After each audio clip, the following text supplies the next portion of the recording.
Hello, welcome to Meanwhile in the Falklands, your podcast from FITV. Somebody has just turned up outside. That's what you can hear, that noise outside.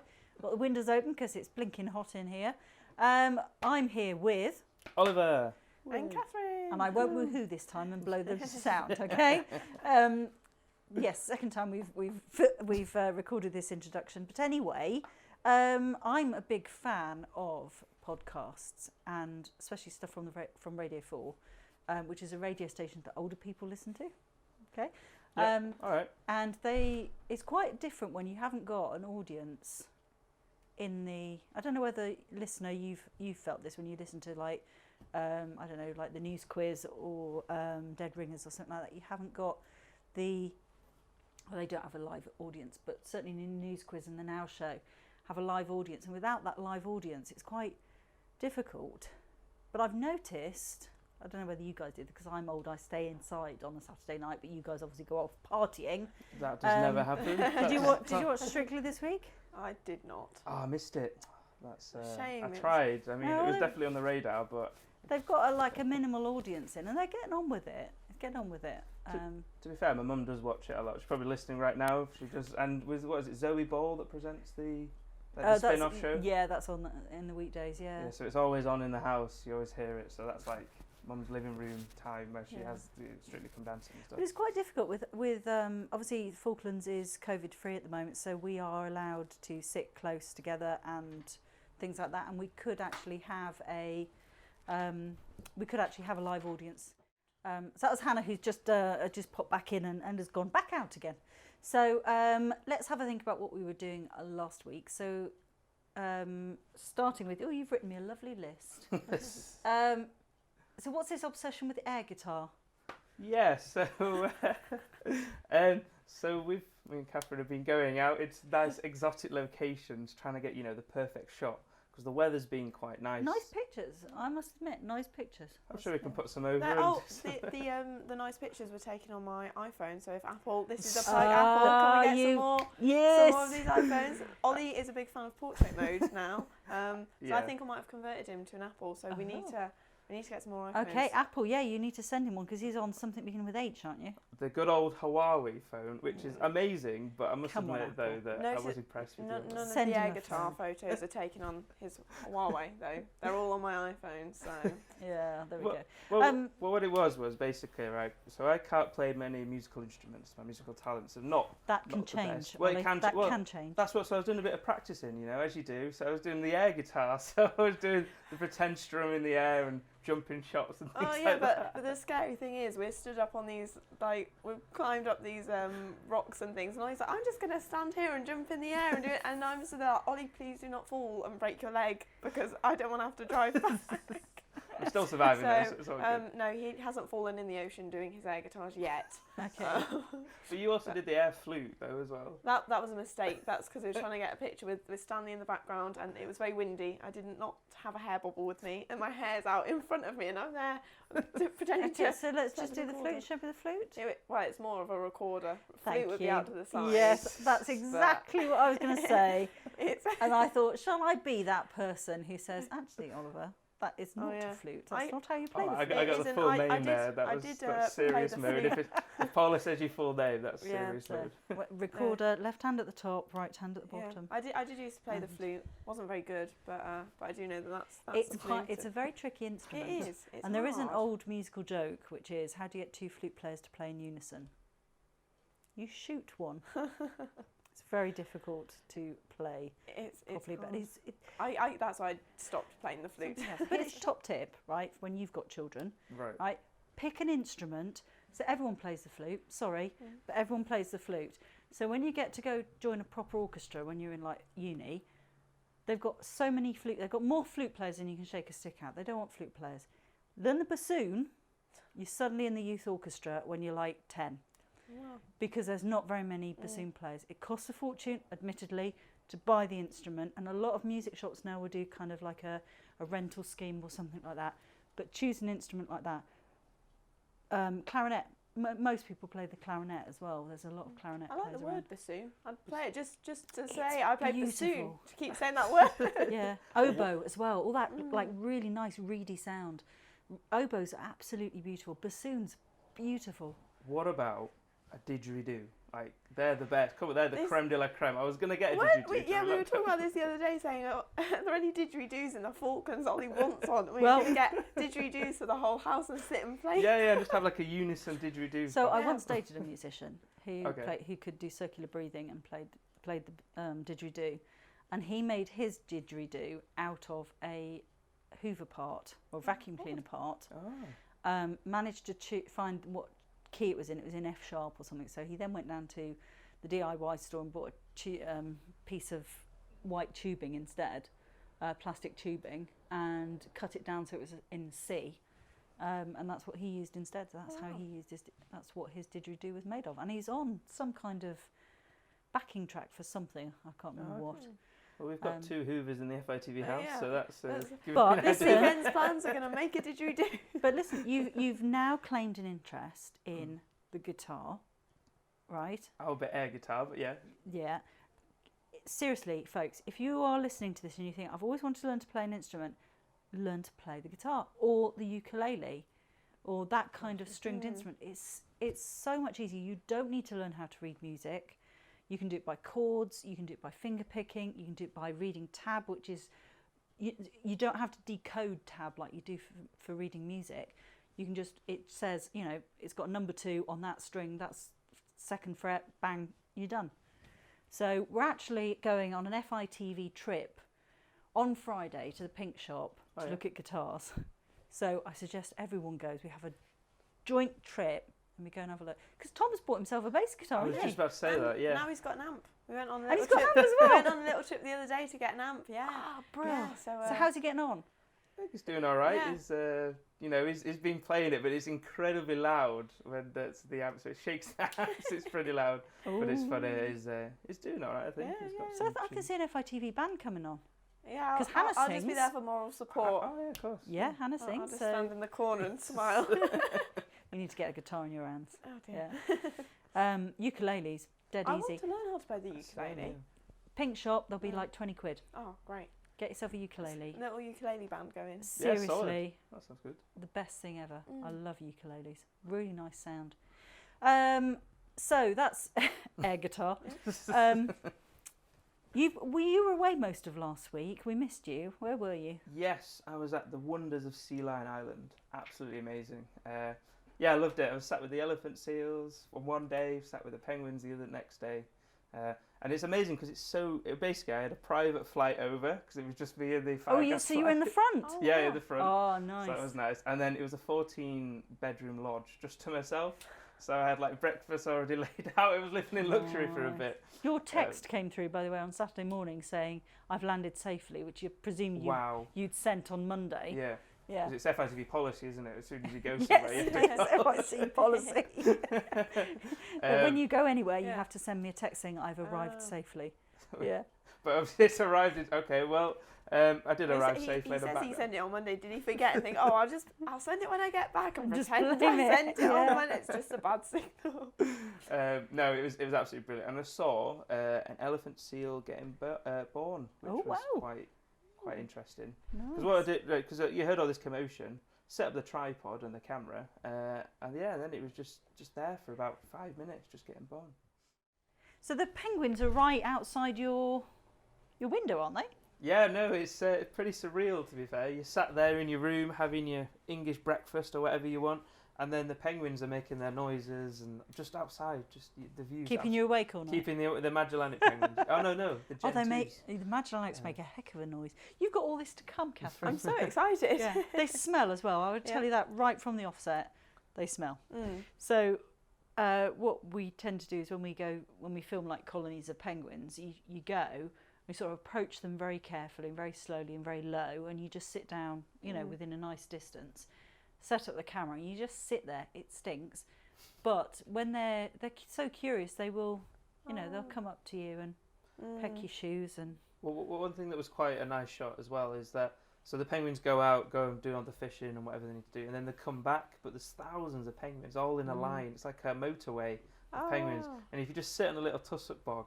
Just set up your little tripod camera, have a little tea, and then they walk along and they won't worry you at all. You sat there in the tussock bog because you're trying to hide as best you can, and then they're just walking towards the camera, and it's an amazing shot. Yeah, wow. Fantastic. So that's what you were up to last week at Sealion. Absolutely fantastic. I said that far too much. Katharyn, how are you getting on? How long have you been here now, working? Well, yeah, I've been out of quarantine 2 weeks. 2 weeks now. So do you want to go home yet? No. No, it's been very busy, very full on, but now I'm enjoying it. It's much better than quarantining was. You were you were standing in the middle of a minefield, weren't you, a couple of weeks ago? Yeah, we went down to York Bay and get some nice shots of the minefield with the deminers out on the quad bikes and things. So that was pretty fun. Sent my parents a little text afterwards, like, "Oh look, guess where I was today." It was crazy. That beach though hasn't been touched for 30. Well, as in by the public for 38 years. And then you managed to have a go on the quad, didn't you? As well? got to a little go on the quad bike, so that was fun. Wednesday looks like, if the weather's okay and everything goes according to plan, you'll be seeing like 7 types of penguin. Yeah. So this is Murrell Farm. Yeah, Ollie's arranged this nice story that we're going to go film down at the Murrell. See all the penguins. It's exciting, to be fair. Because we went to Gypsy Cove, what was it, the first day? That was the day. I felt bad because obviously, when you were almost about to be blown away. Oh, yeah. So afterwards, nearly blow me into the ocean at Cape Pembroke when it was really windy. Yes, that was a very windy day. Yes. Yeah, the weekend after, Ollie was like, should we go? It's not windy anymore. Should we actually go and look at Cape Pembroke and find some penguins? So we did get to Gypsy Cove. Because I took you down to down to Gypsy Cove the first day you were here in town, and there was nothing. Penguins, though. Yeah. But Mount Atlantic's have got a lot of fleas. Oh, have they? Yeah, because they go under the. Yeah, but we saw quite a lot of penguins. Got some nice little penguin pictures. That was fun. Nice. So I'm excited to see some more penguins. Yeah, it's good. You can't come here. Well, actually, you can't come to the Falklands without A, learning how to spin, and B, seeing penguins and albatross. Is the other thing. So I've done one of those things. So I still need to catch up with the other one. The one I really want to do is see the albatross. So hopefully that'll happen. That wasn't the only trip you had. Tussock Island I've got written down here. Is that the north and south thing you did? Yes, so that'll be going out this week, the piece.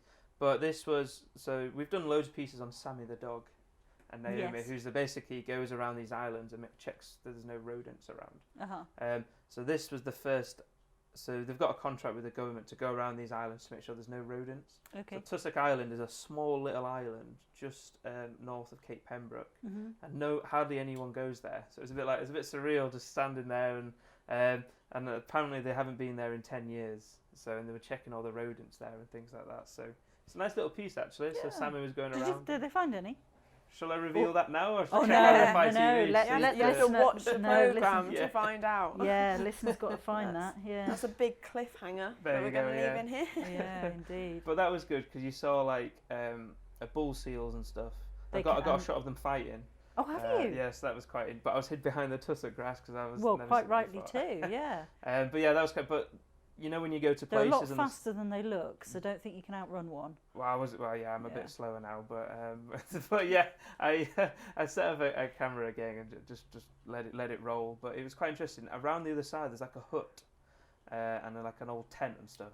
Yeah. So I don't know we didn't know where that's from at all. But another interesting thing is there were loads and loads of these little shiny plastic that were there, just in a heap. And what they suspect, so Ross was there from South Georgia Government, they suspect that turkey vultures have gone to Eliza Cove and taken these shiny plastic and put them in their nests over at the Tussock Island. Oh my God. So it's pretty sad, but it's pretty... it is very, very sad, yeah. But that'll be on the piece as well, so... Yeah. But yeah, no, it was good trip overall. And that brings us very neatly on, actually, to something that happened on Saturday, which was the Tidy Up Day. Which I'm really quite appalled at how much rubbish there is around the Falklands. Where you think that, I went last week to go and take a photograph of the demining, the mine signs, the minefield, before it went, and just in the dunes there was this takeaway container. So somebody had obviously gone there to have eat their dinner or whatever, and just left it there. Yeah. And it's not like, crisp packets, you can see that, I've opened my car door and a sweet wrapper's, blown out and you go and chase it and get it. But, it wasn't like it had gone from everywhere. It's actually something we need to have a look at as a future piece, is the whole, how Eliza Cove is dealing with because you throw stuff in there and it's going to get blown all over the place. We did actually, that ties it in. We did actually go for a little drive to Eliza Cove. We did have some rubbish we needed to throw. It wasn't just a day trip to Eliza Cove. Oh, no, Ollie did go to a day trip to Eliza Cove because he misread the map that was in the Falkland Islands Tourist Board leaflet and thought it would lead him to Cape Pembroke. So he trotted on and got to the... I know, it's so sad. That's such a shame. But this time we didn't get last week because we wanted to see some cats, so the little... Yeah, Ollie kept telling me that there's loads of cats at the tip, so I did kind of want to go to the tip and see the cats, but we tied it in with taking rubbish. We didn't just go. It is, everything is there. Anyway, I wasn't doing any of that. I was at home, lying in bed with a back problem because I had a bit of an accident at the magistrates' court last week. Yeah, sorry for that. That was slightly my fault. Yeah, there were some people who were being sentenced in the magistrates' court last week. Katharyn came down with me so she could see how it all happened.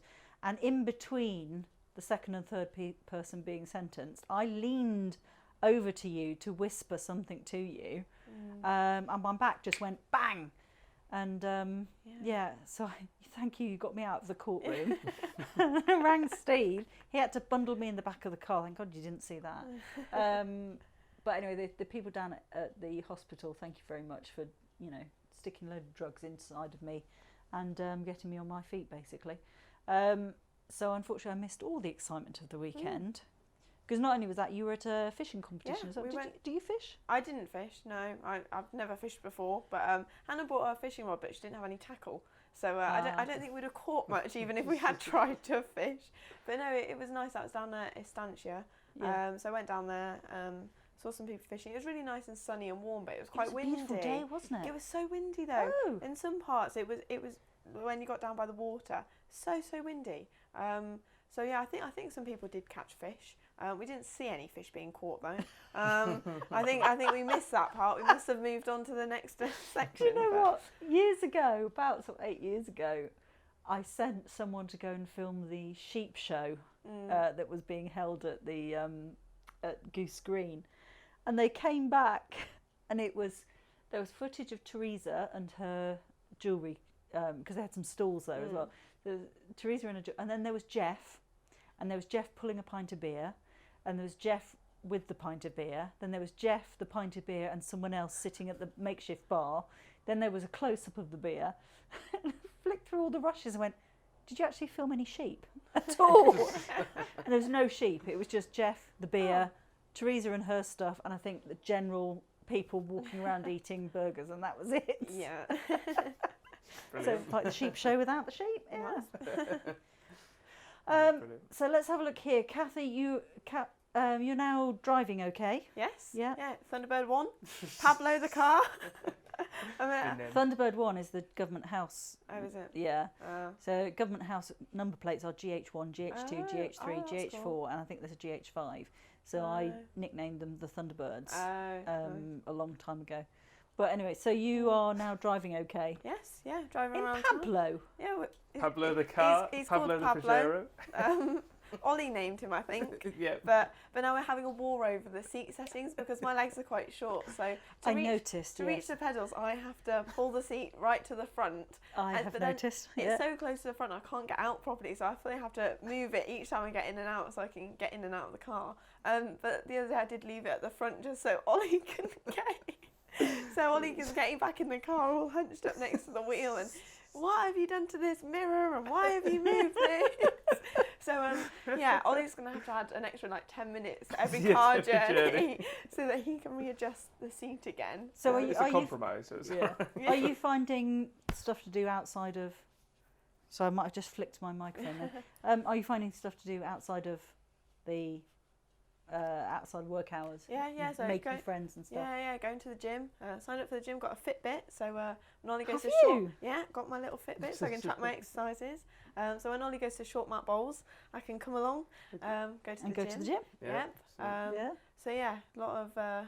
And you tell me about your quiz team because you were in a quiz team, weren't you? We were in a quiz team. That was well packed, wasn't it? Yeah, it was. It was a British Legion quiz. Best host ever. Can I just start? Yeah, the host was great. I did a whole quiz, one of the rounds was all about Ernie, who drove the fastest milk cart in the West. I got one of those questions right, just by sheer luck and guessing. It was the one. The answer was 3, and I just went, it's number 3, and just by sheer luck and thinking that rhymes. Yeah, well, I did. Question number 3 was, how many times did Ernie get his cocoa with Sue? And it was question number 3, and I went, question number 3, and I was wondering who was on the ball. Who would go, 3 times every week. I've never heard that song before, it was. I was just happy to be there at that round. Some of the rounds were quite difficult though. There was the Stanley Satnav round, which I wasn't very good at because obviously I'd only been out of quarantine a week at this point, and it was if you turn left out of this road and go along this next road, and I remember we were sat next to Stuart, and he turned to me at one point. It was like, if you leave the Stanley Services garage and you turn left, and he turned to me and goes, I ended up back at the garage. So he took a wrong turn somewhere. But it was a good evening. It was very well attended, and I think they got several new members becoming members as a result of that, so that was good. That was all good stuff. Anyway, this week, the big thing this week, well, 2 big things this week. First of all is your moral trip all day Wednesday, which means we've got to finish off this podcast so everyone can get on and edit stuff. But equally is the FIODA production, Witness for the Prosecution, which is on Friday and Saturday. Tickets are still available, I think, if this goes out and you are in the Falklands and you fancy going and seeing that. But we're all going to the dress rehearsal tomorrow night to check out camera angles and what's best. I'm not going to lie, I did, because like I said, I think I was working a bit later, so you offered me a quiche. So I walked into the rehearsal, when you guys were doing all the rehearsals, I was just coming in there for a quiche, then off I go. And I ended up staying there for about an hour and a half, didn't I? Because it was actually, it's so good. Well, I thought it was quite good. It's very well written, and very well acted. Nancy has really cast it incredibly well. We got, 2 of our very strong male actors playing 2 main roles, and it honestly, I'm not saying it because I'm in it, but it is absolutely. I'm really excited to come and see it. We had to go the other week just to get some shots for the programme, and Hannah was like, right, okay, we're done, we need to go. I was like, do we have to go now? Yeah. But no, it's really good. And I noticed a lot of them are in their costumes now, because I think you probably act a little bit better when you're in your costume and you actually get into the character. So it's going to be good. It's going to be good. The drag documentary is sold out. Brilliant. So we've got people on the waiting list now, so that's all good news. So it's all going pretty good, isn't it? Before spring is here and all is well in the world. Yeah, no, and like I say, hopefully the weather stays. Because last week it was gorgeous, wasn't it? The sun was shining in. Hopefully it stays out. Well, I could see out of my window because I was lying in bed, not being able to move. But for all of the wind was bad. Watch Pinterest. Oh my goodness! Get on Pinterest. I am so going to make some paper mache clay. I've watched all the videos. I am making paper mache clay, and I'm going to make some penguins. Can you tell us about how because you haven't seen Pinterest before, have you? Or is this no, well I did. I was on Pinterest years ago, but didn't really get it very much. And then I started painting rocks, and so I had a look at Pinterest, loads of ideas for painting rocks, but some of them are videos of clearly incredibly talented people who just sort of do a couple of bits here and there, and you've suddenly got this wonderful 3D object. So a lot of the stuff you've got to take with a pinch of salt, because whoever's doing it is obviously very talented, and they speed up the process. So you see them putting like a couple of squirts of like white, blue and dark blue, whiz the paintbrush over, and all of a sudden you've got this, this ocean scene. So you've got to sort of take it a bit. But some of the ideas, I went to the dyeing session with the Spinners and Weavers Guild, a few years ago, and somebody had been on Pinterest, and what they had done was they had spun some plain wool, knitted it into an oblong, and then dyed half of it grey and half of it orange, unpicked it, and then knitted it up again as socks. Wow. Absolutely gorgeous. Oh, that's amazing. So you get some really nice ideas off Pinterest. Highly recommend it, especially when you're lying in bed, high on drugs, not being able to move. and you can. I've got loads of stuff on my boards now. Waiting. You'll look back at them and think, why on earth have I pinned this? Why was I doing this? Anyway, I think that brings us to the end of this podcast. I'm ever so sorry, listener. We were interrupted like 3 times during this, but with very important stuff. So if you'd like to join us on Facebook or Twitter or Instagram or any of those platforms, go and check out our YouTube channel. I think that's pretty cool at the moment, isn't it? Yeah, we're doing a lot of things, putting a lot of packages in there. Yeah, so if you're listening to this on YouTube, there'll be some added photographs that you can have a look at, but also check out, especially if you're going to come down to the Falklands, I think to have a look at some of the pieces, you can get an idea of what's going on here and stuff like that. What's good about it, I know we're meant to finish now, but there's a lot of variety of things that are going on. So whether it's community based stuff like the Tidy Up Day, for example, or whether it's more the history side of Bodie Creek Bridge, for example. So there's quite a lot of variety if you're still thinking about maybe coming down. Yeah, there's a lot of stuff. Earlier I thought, because it's Halloween next week, I once made a spooky house like 8 years ago. And I'm considering resurrecting that and sticking it in next week's programme. Nice. I look incredibly thin and I've got red hair, so that's going to be quite fun. Oh yeah. I think I'll stick that on. Anyway, so join us on social media, interact with us. Hello to everybody. I'm sorry, Stephen, there wasn't a lot of sport in that one, but we'll try and rectify that for next week. And we'll see you next week. See you later. Bye.